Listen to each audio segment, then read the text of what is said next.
Mbaye Niaré, spécialiste en communication, consultante. Vous êtes femme leader aujourd'hui, votre voix compte beaucoup.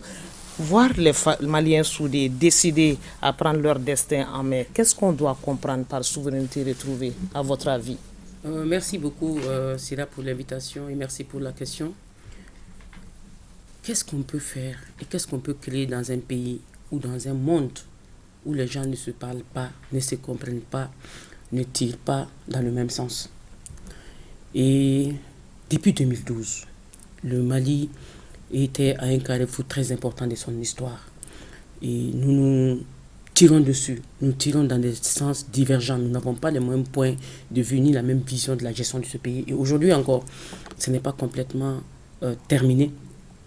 Mais nous avons pris conscience, et c'est aux actifs de la transition, nous avons pris conscience que nous avons un destin commun et que nous sommes condamnés à vivre ensemble ou condamnés à mourir tous ensemble. Et ça, ce n'était pas donné. C'était vraiment, on était loin de penser ça.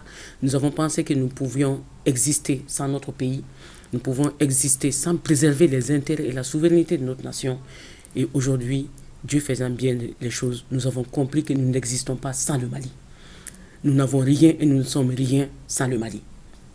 Si le Mali existe, nous existons après. Et aujourd'hui, nous avons décidé de taire ensemble, dans un mouvement d'ensemble, nos intérêts divergents, personnels et nombrilistes, pour entamer la démarche vers notre souveraineté définitive. Nous sommes en chemin, peut-être qu'on n'a pas retrouvé encore à 100%. Et le triptyque du chef d'État définit la ligne et la ligne rouge pour le Mali et pour les avenirs et pour les générations futures, notamment la souveraineté du Mali qui doit être respectée par toutes les générations et durant des siècles et des siècles. Le respect des choix opérés par le Mali, ça doit être respecté par les Maliens d'abord avant qu'on ne parle des autres. Et le dernier point, c'est la préservation de l'intérêt.